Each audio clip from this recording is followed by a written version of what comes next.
today my topic is the topic of paradox. As Juan Carlos said, I co-authored a book with John Ward, thank you, on the topic of family business as paradox. And what I hope to share with you this morning is a new way to look at some of the most stubborn and frustrating problems that you face in your families and in your businesses. So almost before we begin, I would just invite you inside of yourself to just think about a problem that has just resisted solution for many years, for maybe even generations. An issue, a problem, something that weighs on you. Maybe you wake up at 2 in the morning and you find yourself thinking about this, whether you're working in the business or working in the family or supporting the business as a family member. There are these issues. So if you want to, just fix in your mind or jot down on a piece of paper something that just bothers you. And then as we move through the morning together, we'll see if this framework of paradox is helpful to thinking about this problem in a brand new way, okay? When I think about you all, I think about this combination of being builders and dreamers.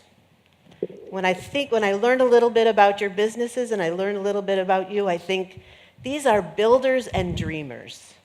And if I were to ask you, what is more important in your success as a family and a business, being a builder or being a dreamer? I hope your answer might be yes. Is that the answer? So if the answer is yes, then you know you have a paradox. Because the paradox is an issue or a problem that has two good answers that appear to be possibly in conflict with each other and competition with each other, because sometimes dreamers are very frustrating to builders, and sometimes builders drive dreamers crazy. And yet if someone can encompass being both a builder and a dreamer, think about the power that that gives them and the success that that offers them. So let's let that just be one first example of paradox for us. And I suspect from my conversation with some of you last night, you are already managing paradox very well intuitively. Is anyone here kind of using a paradox framework deliberately at this point? So I believe you are using the paradox concepts intuitively, just naturally, and that has been a key to your success. For example, in one of my conversations last night, I spoke with a head of family who was talking about the importance. Can you hear me okay? Everybody? Translation okay? This head of family who was talking about the importance of being very clear in the business that employment will go to those who are qualified. We're not going to have any argument about that, right? We're going to really try and at least aspire. Maybe some families find it easier to engage in this practice than others. But we're going to, as much as possible, make the qualification for participation in the business operations to be a merit-based system. And for many of the Central American families, they can welcome the participation and the passion and the energy of those who are maybe not naturally drawn to business or naturally skilled in business matters into the philanthropy realm and the service realm. And so you've already found, if I were to ask you in your success, what is most important to focus on? The business success or the family philanthropy success? Hopefully your answer will be yes. Yes, both. So we've got two halves of a whole, and one without the other would be incomplete. And the need for each to respect the other is very deep. So you already have a lot of natural practices that engage with the paradox concept. But if I were to ask you, even within that clarity, even within that knowledge that the business is about merit, the family, say, is about service, would you tell me there are not difficult issues? Would you tell me there are not tough times? Would you tell me there are not, at times, decisions that are very difficult to make? Of course there are. So even as you're managing paradox very well, I'm sure intuitively, today we'll go even deeper into some of maybe even within that resolution of the family first, business first tension around service and profit, say, or service and merit. There's going to be some really useful and interesting paradoxes to explore. So let's look at our material. And just for your information, we're going to take this session to about 9:30. And just move our break back a little bit. And then after break, we're going to have a workshop where you're going to be able to work with some of these concepts together. And then after the workshop, we're going to come back in here and hear from the different groups how they applied the paradox concepts. Okay, so it's kind of a three-part process. And my goal for us this morning is threefold. First of all, I would like for you to leave here today and be able to recognize a paradox as a special kind of problem. When you see it, I hope you'll know it, and you'll have more insight on how to manage it. And then secondly, I want to explore with you, why is paradox so particularly powerful and useful for families and business together? So we'll look more deeply at family-business paradoxes. And then the third piece is I want to present to you a tool, the polarity map, which is a tool to make your insight about paradox very practical and very applicable, and maybe you'll apply it to the problem that you thought of when we first sat together, okay? So those are our goals for today. So let's look. So the first step with using paradox as a powerful tool to give you new insights and deeper understanding is to know when you're looking at a paradox rather than a normal problem. It's a special kind of a problem. And when I first saw it many years ago, I haven't been a consultant my entire career. For many years, I worked for a family firm, a fourth-generation auto parts manufacturer outside of Chicago, and I was a key non-family executive. I worked for the family, and I was in HR. And many times I would coach the leadership in the business to be more effective leaders as part of my job in HR. So one day I had a request from a gentleman in finance. His department was very unhappy with him and his leadership style, and people were leaving. They had high turnover. They wanted to know, could I help him be a more effective leader? So I spoke to the gentleman. He was very eager to do a better job. He was a very directive leader. The finger was always coming out. He was very comfortable telling people what to do and giving instructions and telling people when they were right and telling people where they were wrong. So he was very, very good at directing. And it was easy to coach him to be more facilitating. So what do you do when you try to be more facilitative? You ask questions, you give people time to speak, you slow down, you keep your finger in the fist rather than in the pointing to others. And he was very coachable, and very quickly he was being much more effective in his department. People were happier, there was less turnover, until about 4 months later, when people started to complain again and started to be unhappy with him. And I don't know if we have mics around for people to answer, but what was the problem now? Why were people complaining now? Would someone be willing to hazard a guess about it? About what was going on? Pardon me? Little direction. And what happens when there's little direction? What do people complain about? Didn't know what to do. How come you get the big office and the big desk if all you ever do is ask us what you think we should do? That's not leadership, right? So people were very unhappy, and the light bulb really went on in my mind. How many times do we solve a problem and create a whole other set of problems that we didn't expect, right? We feel so good. I was so happy. I took care of that one. Go on to the next one. Now we've created a whole new set of problems. And I felt very badly and kind of idiotic, actually. Like, this should have been obvious to me from the beginning. What was I thinking? So the insight to me was the man was very good at half of the job, and there was a whole nother half that was missing in his leadership style.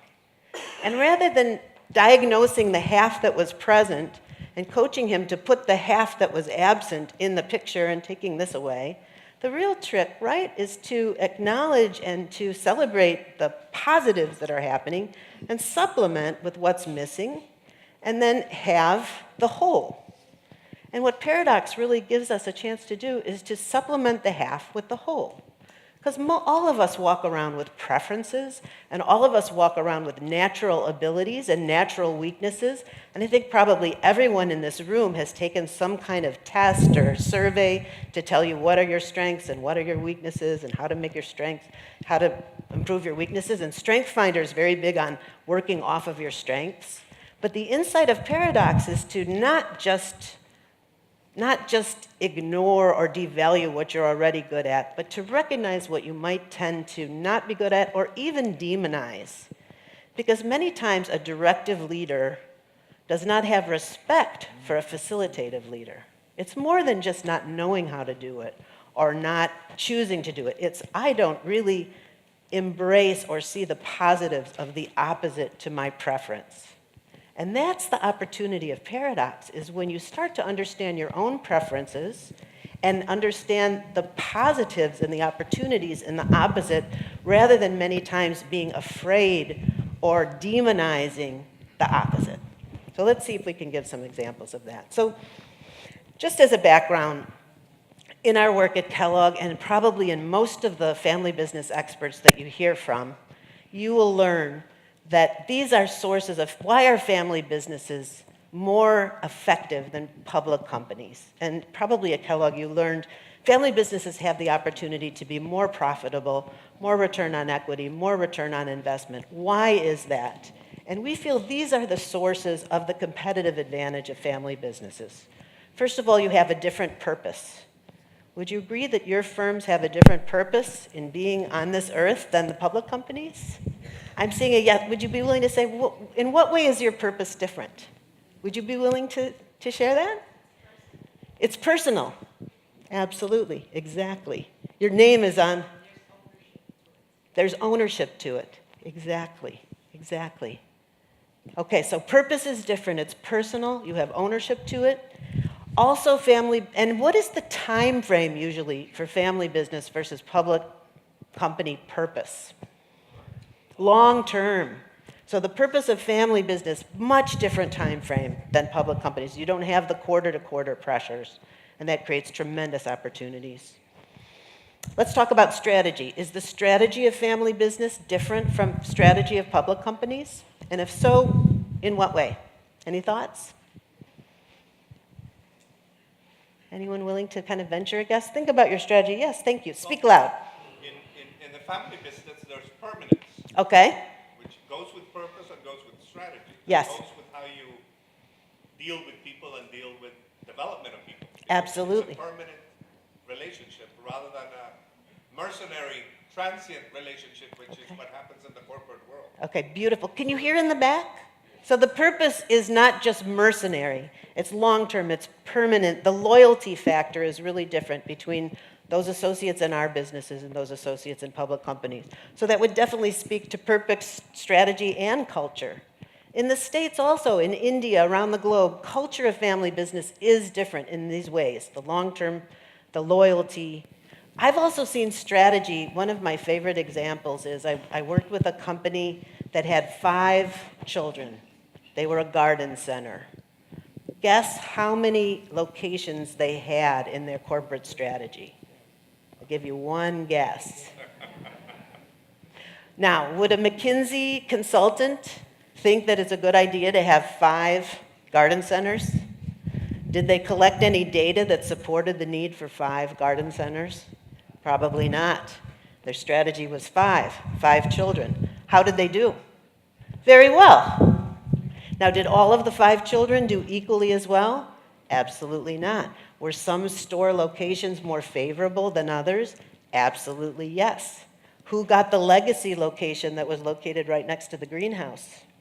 Oldest son, perhaps? First in the business? Youngest favorite? That's where the decisions maybe got difficult. But I would not argue with a family's decision to open 5 locations when they have 5 children. I can see that it can work. And the paradox here is the paradox of gut and data.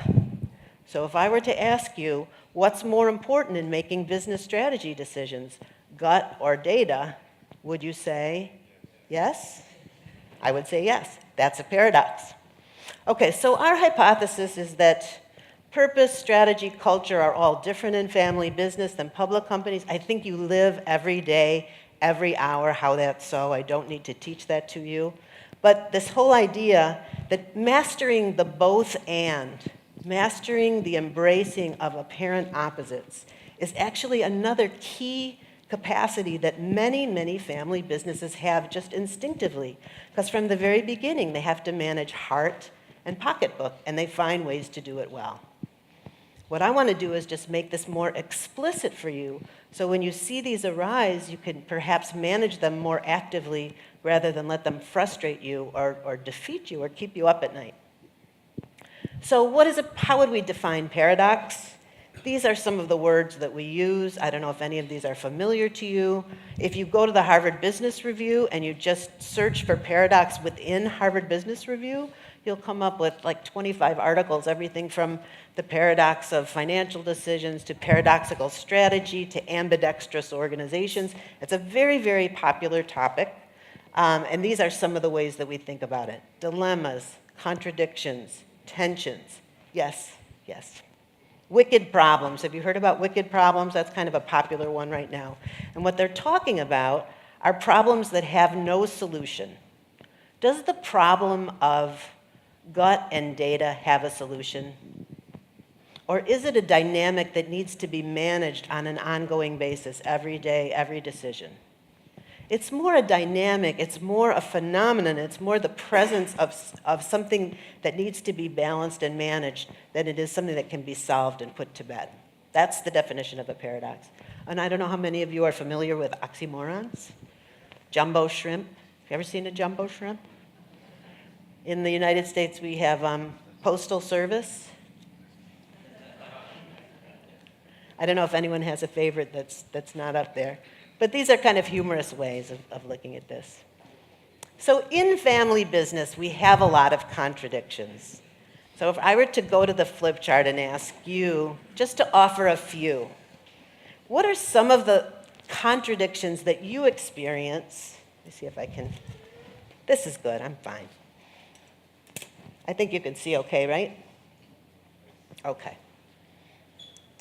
So what are some of the contradictions that you experience, if you'd be willing to share, between the business and the family? Anyone? Yeah, thank you. We're going to give you a mic, actually. Can you? Thank you. Love and performance. Love and performance, a classic. Exactly. Now, can you have a policy that will deal with that? I think yes. Is it always easy to implement the policy that deals with this? I would say no. Is there a way to get both? That should be our aspiration, I believe. Do you find some years it goes a little more easily than other years? Absolutely. But yeah, it's a basic one. Performance and love. What else? What would be another one someone might? Yes? Can you get the mic? I got a mic for you. Passion versus permanence. Ah, beautiful. Okay, so passion versus permanence. Can you say a little bit more about that? How do you see that? How do you see that contradiction coming up? One generation's passion might not be the next generation's passion, but Okay. they're still expected the next generation for the continuity of the company, even though that generation might not be passionate about what Absolutely. they're doing. Absolutely. So when you think of permanence, think of the word permanence. I don't know what it is in Spanish. What is it? What are they translating? Permanencia. It has a feeling of rootedness, right? Of substance. When you think of the word passion, it has more of a sense of the energy moving up and the energy being light. So just think, many times we experience permanence and passion as being in conflict. And if you have two generations, many times they might experience the conflict of their difference. Is there a way that we could actually tap the power of this and minimize the conflict and maximize the learning of one from the other? And possibly come up with a new solution that we've never even imagined before, because we've put aside our preference, we've stopped demonizing the opposite, and we start to learn things that we never really had access to in the past. So this becomes the engine of creativity rather than the engine of frustration and suffering, ideally. Can you take one more? Yes, please, in the middle. Ownership and shareholders? How do you see that? Can you tell me, and you can speak in Spanish too if you'd prefer, but I know everyone's English is very good also, so. When you have in the fourth generation, 49, teaching them the difference between being an owner and a shareholder. Ah, beautiful. Especially as the group gets big, it can be more challenging. Absolutely. And as the group gets bigger, sometimes the paradoxes start to become more and more intense. So yes, thank you. Yes, Don Carlos. Dividends versus reinvestment. Ah, beautiful. So dividends versus other way. Maybe. Dividends. So our stereotype is family is maybe more interested in dividends, business is more interested in reinvestment. I don't think we need any explanation of that. That's a real basic one.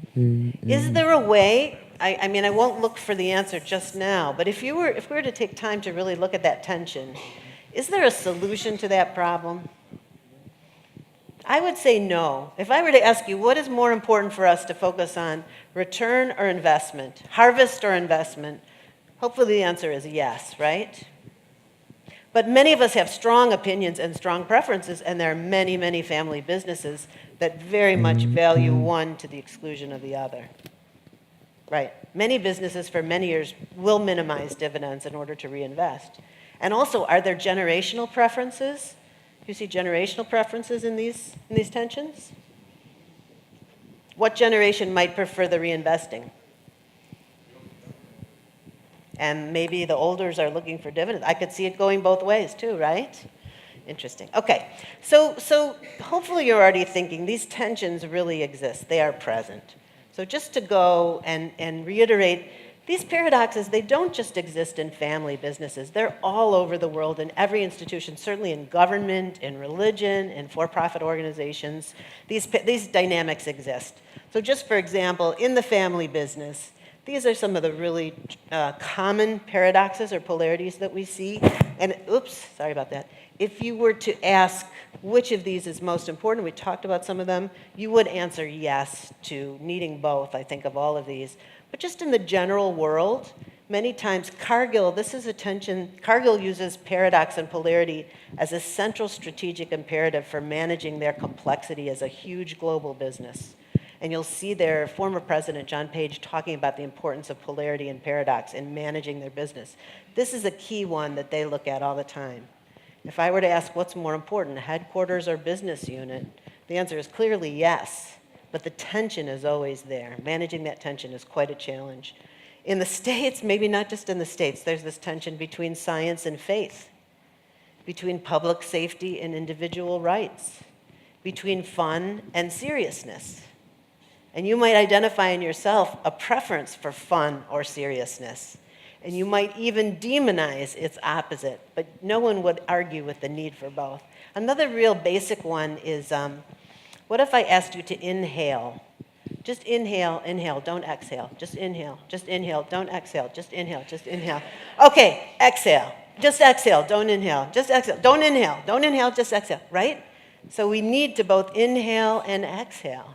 We need to both receive, we're receiving from the universe, we're receiving oxygen from the trees, and we need to exhale, we need to give. It's central to our nature as human beings. If we ever tried to stop and only do one to the exclusion of the other, we would die. That's how a paradox works. You can never stop the movement between the two poles. If you did, the organization would just crumble. That's our hypothesis.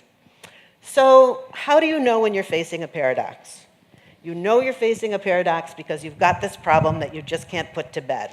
The best efforts don't resolve it. You see wisdom on both sides, so you might be arguing really hard for your opinion, but in fact you understand what the other person is saying and you might even take their opinion. You feel this emotional pain because you're stuck and you can't move forward. And sometimes you just say, oh, come on, we just need to make a decision. Let's just decide and move on. That's how you know you have a paradox. So how we would define paradox is two values that appear to be in conflict but are not in conflict. They are actually mutually supportive. You might think of it as complementary opposites, opposites that are not so much in competition but that they can actually support each other. What do you think? Does that make sense? Any questions, thoughts, challenges? Yeah, anything? Does this feel like a mental pretzel? Sometimes I feel like my brain is being twisted in the shape of a pretzel when I think about these things. You will experience that later in the workshop. Any comments, thoughts, reactions? Does this make intuitive sense? Does it fit your experience that you bump into these all the time? And sometimes I would hope, do you feel a sense of relief? Like this is part of what I feel is when I'm feeling the tension and the anxiety of facing these tough, wicked problems, when I recognize that it's not my inability to find a solution, there is no solution. It's my job to manage the tension effectively and not try to solve it. I tend to feel more calm and I tend to feel relief. That's what I would hope you would feel. So just a little more about paradoxes. They present these two values that appear in conflict. The conflict is not solvable, but it is eminently manageable. Choosing one to the exclusion of the other will create predictable problems. I can tell you, if you only invest and never harvest, we can very reliably describe the problems that arise in a family business that only reinvests and never harvests. And that's globally going to be true. We can very accurately describe the problems in a business that overfocuses on gut to the exclusion of data. We could be very accurate in the problems and challenges that they would be facing. So we can predict problems, and as we said, we're looking for both and, not either or thinking. So don't get me wrong, there are many important and difficult problems that need to be solved. Every problem is not a paradox. So it's important to distinguish between problems and paradoxes. Problems have solutions. For example, should I hire my daughter? This is a yes or no question. You make the decision and you move on. Should we introduce a new product line? Yes or no. Should we pay a dividend? Yes or no. But within these problems with solutions, there will be paradoxes within the problems that need to be managed, such as these. And in this case, the answer is both. So just one example. I'm sure you have examples already that you're thinking about within your own family business where you are effectively managing paradoxes. And you probably also have examples where maybe you wish you were doing a better job. But I just chose one business. I don't know if you're familiar with Crane Paper. I don't know if anyone has visited Crane Paper. You can visit them in the Berkshires in New York. And they make the most, what does Crane Paper make? I know I've got a picture up here, but. Say what? Currency. They make the paper that currency is printed on. But they also may have Bitcoin. There you go, Carlos. But you know what? So this is, and they also make, who has gotten their wedding invitations or their thank you notes or their beautiful personal stationery on Crane Paper? 100% cotton. In fact, just to go back to innovation, Crane is having a really difficult time finding 100% cotton waste from which to make their paper because all of our blue jeans and all of our clothes now have like Lycra and other stretchy materials in them. And it's really tough to find 100% cotton that they can use to make their beautiful paper. But yeah, to your point about Bitcoin, one of the ways that they're working on their competitive edge is they've become absolutely expert in embedding security features in their currency paper.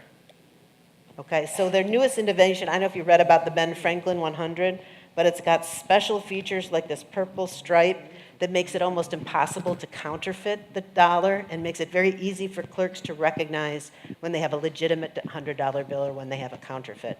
So Crane Paper is a really good example of combining both tradition and innovation.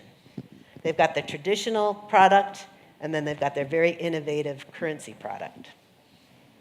So how does paradox work in family business? I think we kind of have a good idea about what a paradox is and how it's a special kind of problem. How does it work in family business? This is our hypothesis, that in the first generation, between the paradox of business first and family first, if I were to ask you, what is more important, business first or family first? Hopefully you would say, yes. Would I get an argument? Many times folk feel the business needs to have an extra vote because you can't kill the goose that lays the golden egg. Okay, so many people will hold that opinion, But in fact, I would say the most successful multi-generational family firms are the ones that answer yes to the question of business first or family first.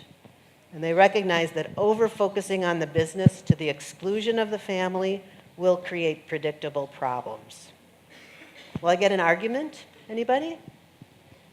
Make sense? I think also the more generations you have, the more you have to pamper with families.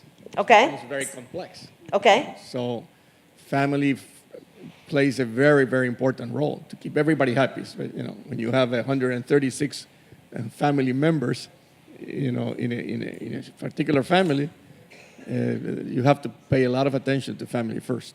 Absolutely. Absolutely. And Which doesn't happen when you start out business, Exactly. So when you start out in business, the focus is on Mainly business. the and then- business. Sure. So that's what I'm trying to demonstrate here. The Generation 1, they're very much business first. They're owner managed. Family serves the business. Family is here to serve the business. If we're going to survive, if we're going to be successful, we can't put the family first. We have to put the business first. That's very, very common in the first generation, and it's not necessarily wrong. It often is the source of the first generation's business success. And so in response, when the ownership and management goes to the second generation, to the sibling partnership, what tends to happen, in my hypothesis and my experience, there's often a reaction against the business-first approach of the founding generation, and there tends to be more of a focus on family first. Does that fit your experience as well? I mean, I know there are exceptions, and I know this is a stereotype, but generally we oscillate or we swing to the opposite pole. So we've got our two poles of the paradox, family first and business first.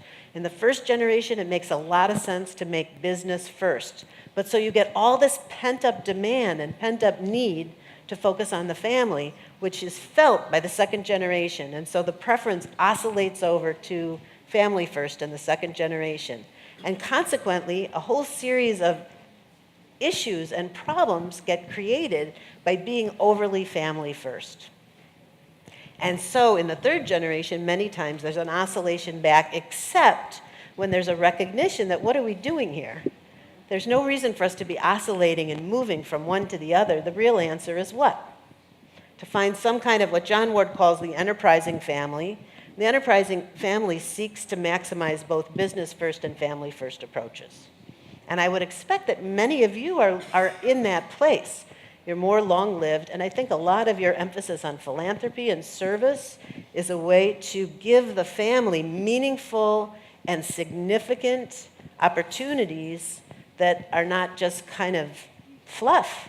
They're really important. They're important to your countries, they're important to your families and businesses, and you found a way to create real significance in the family first side as well, which I think is a real key to long-lived success.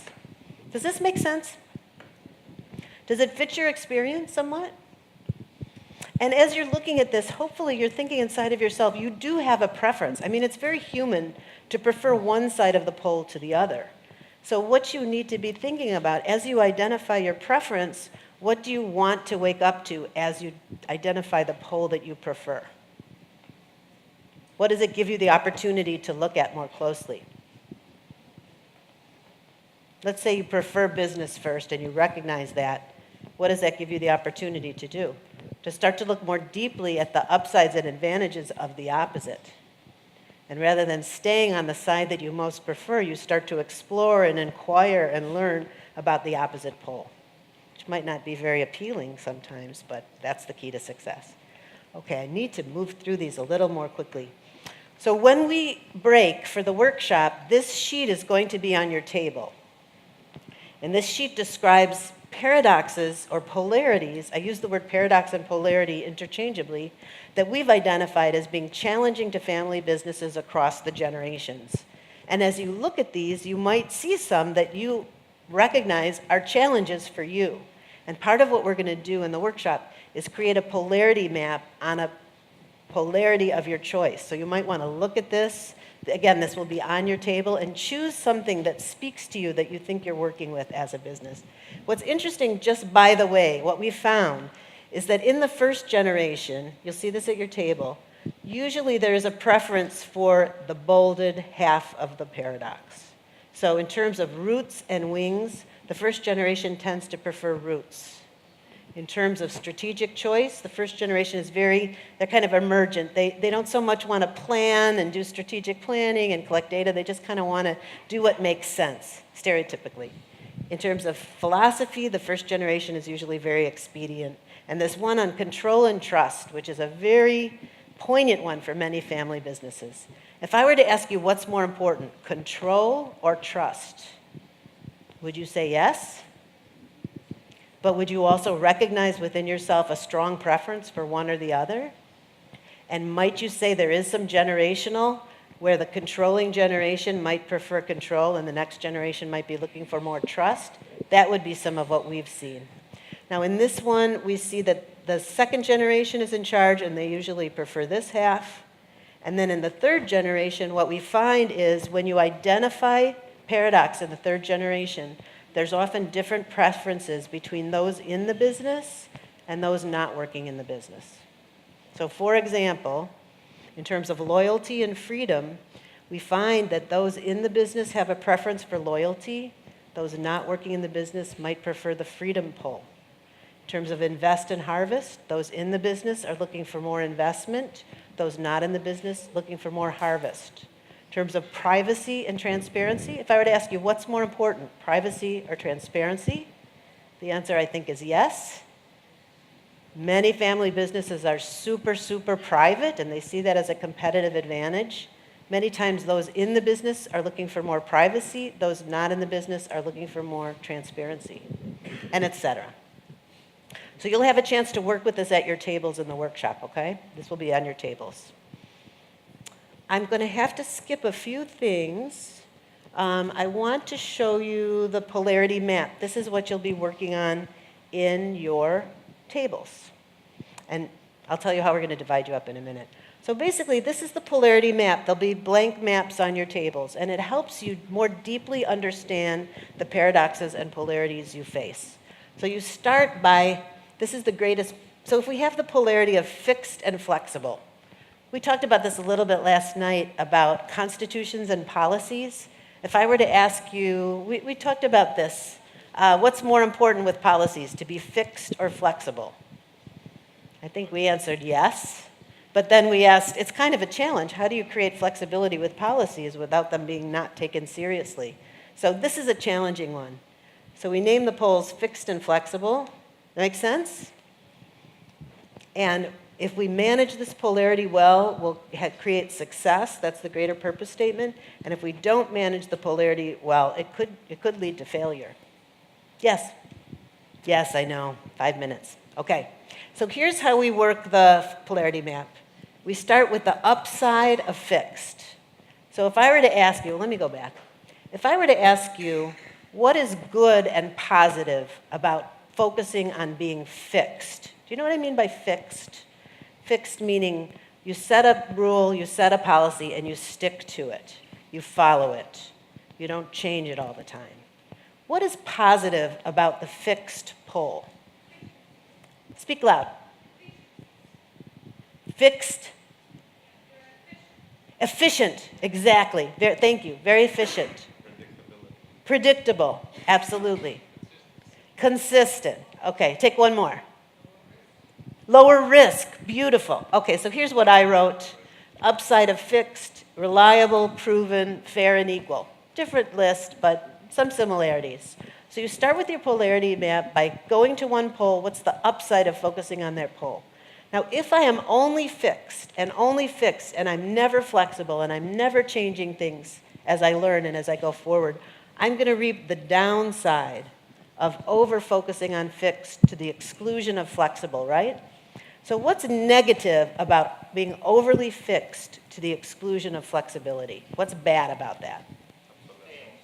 Obsolescence, stale, lack of innovation. Exactly. Okay. I'm sorry, I've got Difficulty to adapt, exactly. So let's see what I've got. I've got boring, irrelevant, and rigid, kind of similar. So if you're in the downside of fixed, you're going to be motivated. You're going to say, oh my goodness, I'm getting all these downsides of over-focusing on fixed. So I'm going to try and be more flexible. What are the upsides of focusing on flexibility? I should come on this side and get you guys. What's the upside of focusing on flexibility? Quickly. Courage? You adapt. You're current with You're all the current, tendencies. exactly. Thank you. Yes. Agility, exactly. Say again? Creativeness. Creativeness, creativity, yes. One more. Innovation, perfect. So flexibility, the upside of flexibility, responsive, adaptable, you fit the situation. Okay? And then if you over-focus on flexible to the exclusion of fixed, you are going to get a downside. It's like inhaling and exhaling. It will happen. What's the downside of over-focusing on flexible to the exclusion of fixed? Careless. Chaos. And careless. Say again? I'm sorry, I've got two things in my ears I can't hear very well. Mistakes. Variability, excessive variability, yes. Unpredictable. Okay, so what I had, just unpredictable, irrelevant, unfair, unequal. This unequal piece can be a piece of it too, because when you're fixed, everybody gets treated exactly the same. But consequently, you can get these downsides. But with flexibility, if you're too flexible, that's where a lack of fairness starts to be perceived. Okay? So this is how a polarity map works. I haven't given you a huge, I'm sorry that I have to go through some of these kind of quickly. I did want to talk about tradition and innovation, because I know Don Carlos has such a passion about innovation. If I was to ask you what's more important, tradition or innovation, hopefully you'd say yes. And what we find with family businesses is tradition is innovation. Their tradition is one of innovation. So you've got this perfect synthesis that you can't imagine the tradition without innovation. And you even see families that have these kinds of mottos. You know, our tradition is we're never in the same place at the same time. So it's a beautiful synthesis of the polarity of tradition and innovation. Always change to remain the same. Yeah, that's the synthesis. That's so we don't disparage tradition. We don't demonize tradition. We don't fear tradition. We honor tradition. We mine from the deep, deep well of tradition, but it doesn't keep us from innovating. Very, very important. Okay, and this is a wonderful example from India. This gentleman is in the 76th generation of his house. And when he speaks about why his family has been so successful, he speaks about the need for change and tradition. And I can make these available to you if you want. So, say again? They've been there a long time. I actually met his son at a workshop, at FBN workshop, son, great-grandson in India. Okay, so we're going to go right. You know, I'm sure they've done some consolidation. By the way, here's the tradition and innovation map, just by the way. Juan Carlos, I know I'm a little over, but I'm moving to the end. Upside of tradition, downside of over-focusing on tradition to the exclusion of innovation, upside of innovation, downside of over-focusing on innovation to the benefit of tradition. This creates generational tension. The issue between tradition and innovation can create generation. Juan Carlos is going, how is that? Many times the senior generation is very focused here, the junior generation is very focused here, and it leads to interpersonal conflict. This might not be the case in your families, but I see it very frequently. And instead, for the next generation to embrace and articulate the need for tradition, and for the senior generation to encourage the innovation in the next generation is really the key to success.